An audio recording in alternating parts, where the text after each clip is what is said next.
All right, so ever feel that urge to like DO something, but you just hesitate? Like, you should go for it, but something just blocks you. Yeah, totally. Well, today we're going deep into Mel Robbins' The 5-Second Rule to see if we can figure out That is a good one. how to break through those blocks and unlock that everyday courage we all have. Awesome. We've got her book, which is packed with like personal stories and research and stuff. Yeah. So we're going to break it all down. Yeah. See what this whole 5-second rule is about and how it can help us all turn those shoulds into dids. Love it. Well, right off the bat, Robin's definition of courage is interesting. Okay, how so? It's not like some big heroic thing. Right, not everyone's like saving the world. Exactly. It's more about that ability we all have to just do things that feel difficult or scary. So, not exactly climbing Mount Everest, but more like Fine. finally cleaning out that closet I've been avoiding. Could be. Or, asking someone out or speaking up at work, whatever feels hard for you. Okay, so we've got this courage inside us. But how does this 5-second rule help us actually use it? Well, that's the tool, the bridge. Okay, I'm intrigued. The idea is when you feel that instinct to act towards some goal you have, you count down 5, 4, 3, 2, 1, and then OVE. You just do the thing. Okay, I'm going to be honest. That sounds almost too simple. Right. Is it like a mental trick or is there more to it? There's actually a lot going on behind the scenes. Really? It's tied to our brains. We're literally wired to avoid uncertainty and discomfort. Oh yeah, that makes sense. That's what leads to all that hesitation and procrastination. But the countdown, it interrupts that. It's like a pattern interrupt. It activates your prefrontal cortex, Yes. the decision-making part of your brain. Oh. So you're basically giving your brain a jump start. So it's not just willpower, it's like hacking the system. In a way, yeah. But I feel like there's something about goals and instincts tied in here too, right? Absolutely. When you set a goal, your brain's creating this to-do list. Even if I don't realize it. Even if you don't. Then when you come across something related to that goal, your instinct is to act. That's when the 5-second rule comes in. So I don't miss that window. Exactly. You grab that instinct before the hesitation kicks in. So like if I see a flyer for a pottery class, Uh-huh. and I've always wanted to try pottery, Yep. instead of saying, oh, maybe someday, I count down and sign up right then. Exactly.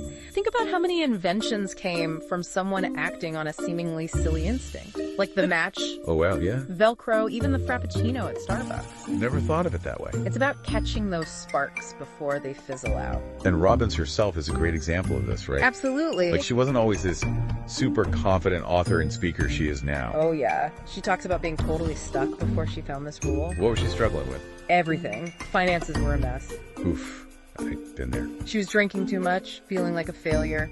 But one night, she's watching TV, and she sees a rocket launch. And that countdown just sparks something in her. Whoa. It becomes this instinct to launch herself out of bed the next morning. I have definitely had mornings where getting out of bed felt like a rocket launch. Right. But she actually makes this into a turning point. Seriously.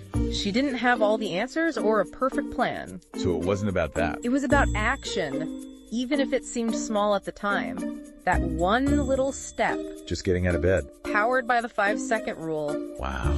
it started a chain reaction. Makes you think about all those little choices we make. Yeah. What if they all have that power? It's like that butterfly effect. Right. It reminds me of Rosa Parks Oh, yes. and her decision not to give up her seat on the bus. Powerful example. She didn't plan to be a civil rights icon. Just acted on instinct. On a feeling that something wasn't right. A 5-second decision that changed history. And there's a story about the young preacher who ended up leading that boycott. Really? He said if he'd had time to overthink it, he'd have said no. Wow. So it's not waiting for this huge e-burst of courage. Not at all. It's those little everyday moments where we have a choice Fact. on our instincts. Yes. I love that. So how do we start applying this to our lives? Oh, that's where it gets fun.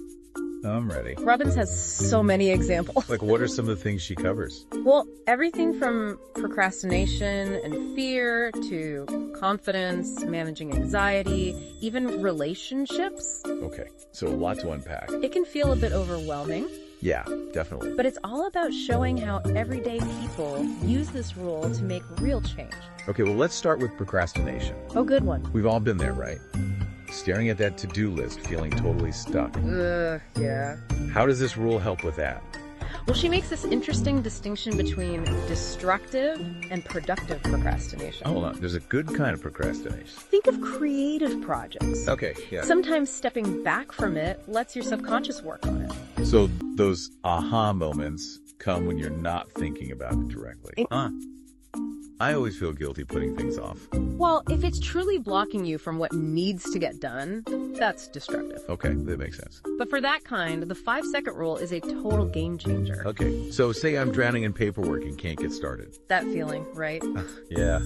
You count down 5, 4, 3, 2, 1, and use that momentum to ACT. Just start anything. It breaks that I don't want to loop and forces you to move. Like pushing a car to get it rolling. Exactly. Once it's in motion, it's easier to keep going. It's like tricking your brain into doing the thing. Sort of. Does she have examples of this working in real life? Oh, tons. There's Scott, a PhD student who was battling procrastination hard. Oh, man. I can relate to that. He knew he had to work, but just couldn't get himself started. Classic. But the 5-second rule helped him break that cycle. And he actually got work done. Just that initial push to begin, even for a few minutes. It's crazy how a simple technique can be so powerful. Right. And it's not just for things we're dreading. Okay, what else? It can also boost your confidence. Wait, really?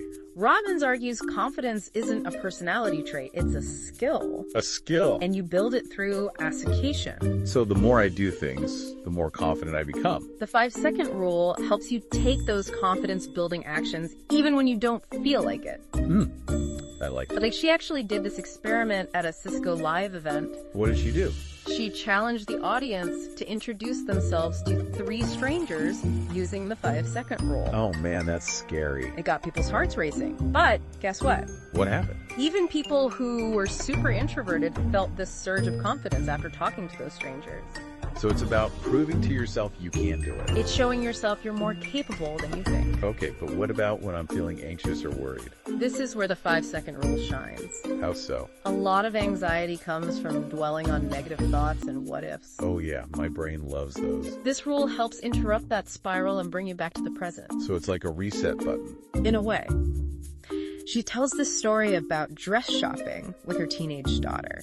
Ooh, I can imagine that being stressful. Right. And she starts getting anxious, but uses the 5-second rule to focus on gratitude instead. Gratitude for what? Just being present with her daughter in that moment, choosing where to direct her attention. Instead of getting lost in the worry. Exactly. That's the power. And she even uses it for panic attacks. Really? By interrupting that physiological response. Gives your mind a chance to calm down. To reframe the situation. So it's not just a mental thing, it's physical too. Yeah, there's a lot going on. She also tells that story about her son Quinn, who was terrified of sleepovers. Oh yeah, I remember that one. They used the 5-second rule to reframe his anxiety as excitement. It worked. It did. It's amazing how a shift in perspective can make such a difference. We have more control than we think. Yeah. So we've covered procrastination, confidence, even anxiety. But what about going after those big dreams? That's where it gets really exciting. Okay, I'm all ears. It's about listening to those what-if whispers we usually ignore. Oh, those are dangerous. It can be scary to follow your heart. Big time. But the 5-second rule gives you that push to take the first step. And it doesn't have to be a huge step, right? Not at all. It could be signing up for a class, trying a new hobby, anything that moves you towards that passion. She tells that story about Joe Wright. The banker in London. Yeah, who secretly loved photography. She started with a simple photography class. And it led to a whole new career. A life that brought her more joy. It's amazing how those little things can open up whole new worlds. It's about recognizing those little nudges. And having the courage to follow them. Exactly. And sometimes it means going against what's expected of you. Right. Not following that traditional path. She talks about a guy named Todd who always dreamed of studying physical education. Who? His parents wanted him to do something practical. Oh, I've heard that story before. He was miserable studying law and business for years, but finally used the 5-second rule to overcome his fear. And told his parents. Yep. He enrolled in the PE program, and it was like this weight lifted. It's like sometimes our passions don't fit the mold. And it takes courage to honor that. Absolutely. So it's not just about getting things done. Not at all. It's about creating a life that's true to you. And the 5-second rule can help with that. I love that. So much of what we've talked about is about taking those initial steps. The starting point. But what about when things get tough? How do we keep the momentum going? That's where discipline comes in. The 5-second rule isn't just about starting, it's about sticking with it. Even when you want to quit. Exactly. We all have those moments of doubt, fatigue, temptation. Oh yeah, for sure. The 5-second rule can help you re-engage with your goals. So it's a tool to help you stay on track. To recommit to the actions that will get you there. Not giving in to those feelings. It's about choosing your actions even when your feelings are saying otherwise. So how does discipline fit into all of this? Isn't discipline all about willpower?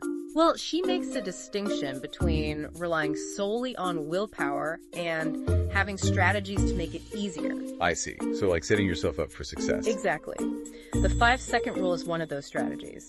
It's like creating a window of opportunity. Before the doubts take over? Before the excuses. You interrupt that negative self-talk and take action. So it's not about forcing yourself to do something you hate. Not at all. It's more about making it easier to do the things you know you should do. She talks about how feelings are suggestions, not dictators. Meaning? We can't always control how we feel, but we can choose how we act.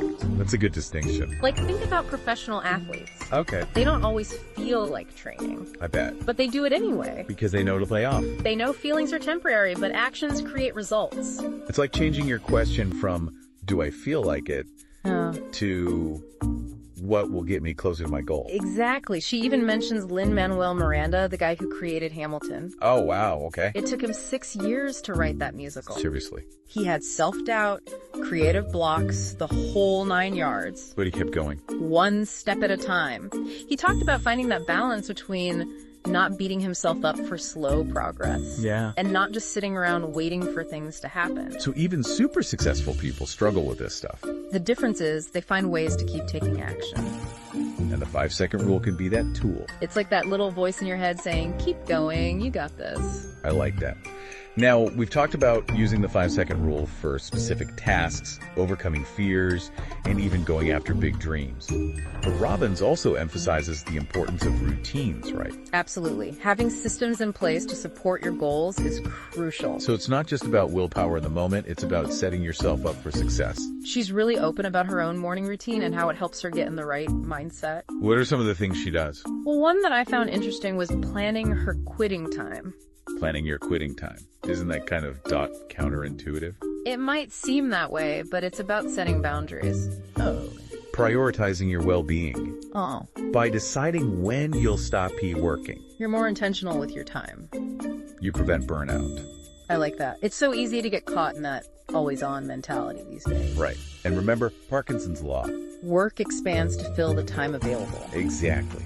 If we don't set limits, work will take over everything. She also talks about managing distractions, right? Oh, huge. Our phones are like these little distraction machines. Tell me about it. Any tips for handling that? She shares the story about her daughter, Kendall, who noticed how social media was messing with her productivity. Oof. Yeah, I feel that. So she deleted Instagram and VS Go from her phone. Wow. Cold turkey. It's about taking control of your environment, minimizing those temptations. Creating space to focus on what matters. And she's big on maximizing your peak productivity hours. Which are? Those first few hours after you wake up. Yeah. That's when your brain is sharpest. So hitting snooze and scrolling through my phone is actually making me as productive. Unfortunately, yes. It's a common habit, but it's not serving us. I'm definitely guilty of that. It's about getting up on time and using those morning hours wisely. She even suggests keeping your phone in the bathroom. In the bathroom. Yeah, far enough away to discourage scrolling when you first wake up. Huh. I like that. It's like a built-in barrier. Exactly. It's those little things that can make a big difference. Any other tips for the morning routine? Oh, and don't forget, movement. It doesn't have to be a crazy workout. Okay. Even a short walk, some stretching. Do that. It helps boost your energy and focus. Makes sense. Yeah. So be intentional with your mornings. Yep. Maximize those peak productivity hours. Yeah. And create routines that set you up for success. It all starts with that first decision to get out of bed when the alarm goes off. Which is where the 5-second rule comes in. It can be a game changer. Now, you mentioned that Robbins also talks about her own struggles with fear. Oh, yeah. Specifically, her fear of flying. Oh, wow.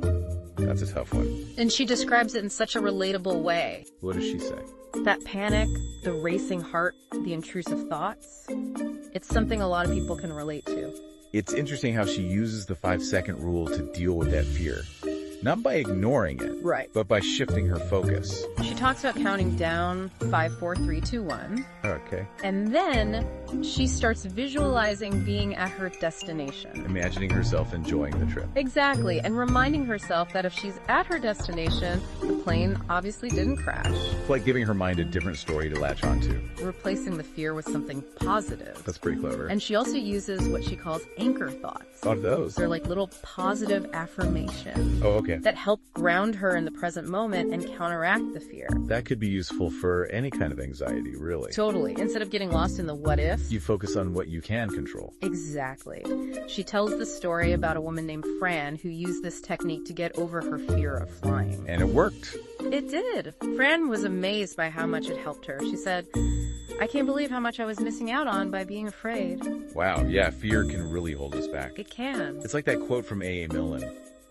You are braver than you believe, stronger than you seem, and smarter than you think. It's perfect. It's exactly what Robbins is trying to show us. We all have that strength and courage within us And the 5-second rule can help us tap into it.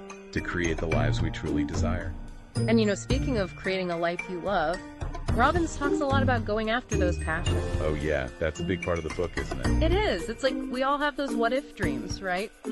The ones we push aside because they seem too scary or impractical. Oh, absolutely. Like I've always wanted to learn to play the drums. There you go. But maybe you're thinking, oh, I'm too old to start now. Right, or I don't have time, or what if I'm terrible at it? All those doubts. Exactly. But Robbins is saying, hey, explore those passions. See where they lead. It doesn't have to be this huge thing. Yeah, she talks about starting small. Yeah. Like just taking a class or trying something new for a few hours a week. Exactly. And that's where the 5-second rule comes in. It's that bridge between thinking about it and actually doing it. So if I'm thinking, maybe I should take a drum lesson, instead of letting that thought fizzle out, I count down 5, 4, 3, 2, 1 and book the lesson right then. Precisely. You interrupt those doubts and take action before you can talk yourself out of it. I love that. It's like giving yourself permission to try. It is. Yeah. And she has this great point about paying attention to curiosity. Okay. It's like a compass pointing us towards the things that really light us up. So if I find myself constantly watching drum videos online, Maybe it's a sign. or if I get a little jealous when I see someone playing the drums. She even suggests that envy can be a clue. Really? If you're feeling envious of someone, it might mean you're yearning for something similar in your own life.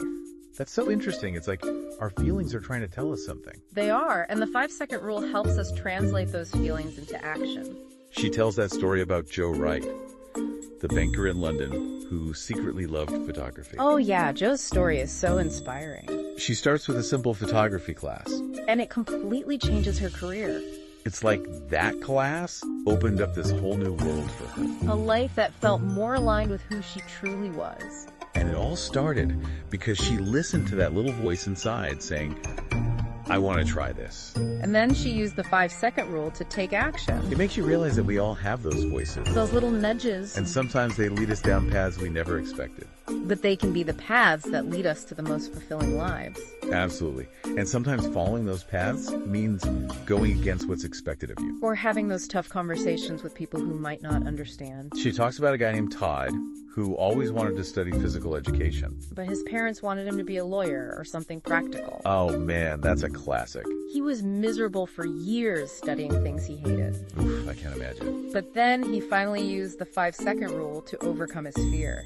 And told his parents he wanted to switch majors. He did! And it was like this huge weight was lifted off his shoulders. It's like he finally gave himself permission to follow his own path. Even though it was scary. It's so inspiring. It shows that it's never too late to make a change. And that sometimes honoring our passions means making choices that might not be easy. But are ultimately the right choices for US. Exactly. And the 5-second rule can help us find that courage to break free from those old patterns. And create a life that feels authentic and fulfilling. And it's not just about careers either. It's about any area of life where you feel that pull towards something different, something more. Like relationships? Relationships are a huge part of it. Robbins talks about how the 5-second rule can help you navigate difficult conversations, express your feelings, and strengthen those bonds that matter most. most. That makes sense. Relationships can be challenging. They can be, but they're also one of the most rewarding parts of life. Absolutely. Yeah. So how does the 5-second rule come into play in relationships? Well, one of the most powerful stories she shares is about her own father. Okay. He was diagnosed with a brain aneurysm and needed surgery. Oh, wow, that's scary. It was terrifying for her, but she used the 5-second rule to push through that fear and have a really heartfelt conversation with him. What did they talk about? She expressed her love for him and asked him about his fears. That must have been so difficult. It was, but it turned into this incredibly profound and moving conversation. And that wouldn't have happened if she'd let fear hold her back. Exactly. It's so easy to let fear prevent us from having those important conversations. Or from expressing how we truly feel. Or from just being present with the people we love. It's like we build these walls up around ourselves. And the 5-second rule can help us break those walls down. To create more genuine and meaningful connections. She encourages us to use it to mend relationships, to say, I love you more often, to express appreciation. Those little things can make such a big difference. She tells the story about a woman named Courtney who was estranged from her father for years. Oh, well. She really wanted to reconnect, but fear and resentment were holding her back. I can relate to that. So one day, she uses the 5-second rule, picks up the phone, and calls him. It completely changed their relationship. That one simple act of courage. Amazing. It really shows that sometimes the smallest steps can create the biggest shifts in our lives. And it's not always about making these grand gestures. Sometimes it's just about picking up the phone or saying, I love you. Those words can have such a powerful impact. So we've talked about taking those initial steps using the 5-second rule. Right. But what about when it comes to those bigger goals? Those things that require ongoing effort? How do we stay motivated? That's where discipline comes in. Robbins is very clear that the 5-second rule isn't a one-time quick fix. It's about cultivating discipline. So it's not just about starting. It's about sticking with it when things get tough. Exactly. We all have moments of self-doubt, fatigue, temptation to quit. Oh yeah, for sure. Especially when you're working towards something big. The 5-second rule can be used in those moments. As a way to get back on track. To re-engage with your goals. To recommit to the actions that will get you there. So it's not about ignoring those feelings of doubt or fatigue. It's about acknowledging them and choosing to act anyway. That makes sense. But how does discipline play into this? Isn't discipline about willpower? Just forcing yourself to do things even when you don't want to. Well, Robbins makes a distinction between relying solely on willpower, which is often not sustainable. Right, and having strategies to make it easier to be disciplined. Okay, like setting yourself up for success. Exactly. The 5-second rule is one of those strategies. It's like interrupting that negative self-talk. Before it can spiral out of control. And creating a window of opportunity to take action before your doubts and excuses take over. So it's not about forcing yourself to do something you hate. Not at all. It's about making it easier to do the things you know you should do. She talks about how feelings are suggestions, not dictators. Meaning? We can't always control how we feel. But we can control how we ACT. Exactly. She gives the example of professional athletes. Okay. They don't always feel like training. I can imagine. It's grueling. But they do it anyway. Because they know it's what they need to do to achieve their goals. They know feelings are temporary, but actions create results. So it's about shifting your focus from, do I feel like doing this? To what actions will get me closer to my goal. I like that. It takes the emotion out of it. And she even talks about Lin-Manuel Miranda. The guy who created Hamilton. The one and only. It took him 6 years to write that musical. 6 years. Wow. He faced self-doubt, creative blocks, all of it. But he kept going. He talked about finding that balance between not beating himself up for slow progress. Right. And not just sitting around waiting for inspiration to strike. So even incredibly successful people struggle with this stuff. They do, but they find ways to keep taking action despite those struggles. And the 5-second rule can be that tool. To bridge the gap between intention and action. It's like having that little voice in your head saying, come on, you got this. Exactly. And it ties back to the importance of having systems and routines in place to support your goals. Oh yeah, Robbins talks a lot about routines. She's very open about her own morning routine and how it helps her set intentions for the day and get in the right mindset. What are some of the things she does? Well, one thing that really stood out to me was planning her quitting time. Planning her quitting time? What do you mean? It sounds counterintuitive, but it's about setting boundaries. Oh, I see. It's about prioritizing your well-being. If you decide in advance when you're going to stop convening, You're less likely to let work bleed into your personal life. exactly, you're taking control of your time and preventing burnout. It's so easy to get caught in that always-on mentality. Right. Remember Parkinson's law. Work expands to fill the time available. If you don't set limits, work will consume every waking moment. So true. She also talks about managing distractions, right? Which is such a huge challenge these days. It is. Our phones are constantly vying for our attention. I know. It's like a constant battle. She shares a story about her daughter, Kendall, who realized how much social media was affecting her focus. Yeah. So she actually deleted Instagram and VSCO from her phone. Wow.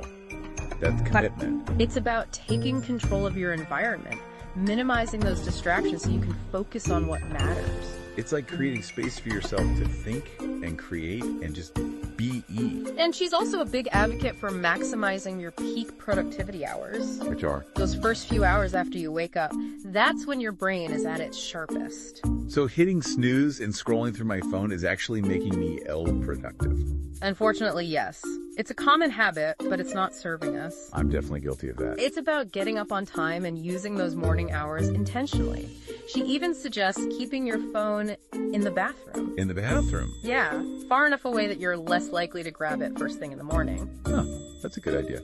It's like creating a little barrier to break that habit. Exactly. It's those small changes that can make a big difference. And don't forget about movement. Oh yeah, movement is so important. It doesn't have to be a crazy workout. Just a short walk, some stretching, anything to get your blood flowing and your energy up. Makes sense. So being intentional with our mornings, maximizing those peak productivity hours, and creating routines that support our goals are key takeaways here. Absolutely. It all starts with that first decision to get out of bed when the alarm goes off. Which is where the 5-second rule can be a total game changer. It can set the tone for your entire day. Speaking of things that can be scary, Robbins also talks about her own struggles with fear. Oh yes, particularly her fear of flying. Oh, I can relate to that one. She describes it in such a raw and relatable way. What does she say? That panic, the racing heart, the intrusive thoughts. It's something a lot of people experience when faced with their fears. It's interesting how she uses the 5-second rule to deal with that fear. Not by ignoring it, Right. but by shifting her focus. She talks about counting down 5, 4, 3, 2, 1. Okay. And then she starts visualizing being at her destination. Imagining herself enjoying the trip.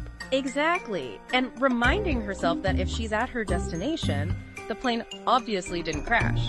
So it's like giving her mind a different story to latch onto. Replacing that fear-based narrative with something more positive. It's like taking control of your thoughts instead of letting them control you. And she also uses what she calls anchor thoughts. What are those? They're basically positive affirmations Oh, okay. that help ground her in the present moment and counteract the fear. So instead of getting lost in the what-ifs, You focus on what you can control. that could be helpful for any kind of anxiety, really. Absolutely. She tells the story about a woman named Fran who used this technique to overcome her fear of flying. And it worked. It did. Fran was amazed by how much it helped her. She said, "I can't believe how much I was missing out on by being afraid." Well, yeah, fear can really hold us back from experiencing so much in life. It can. But Robbins emphasizes that courage isn't about being fearless.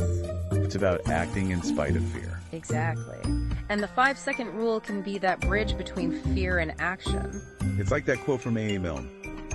You are braver than you believe, stronger than you seem, and smarter than you think. Perfect.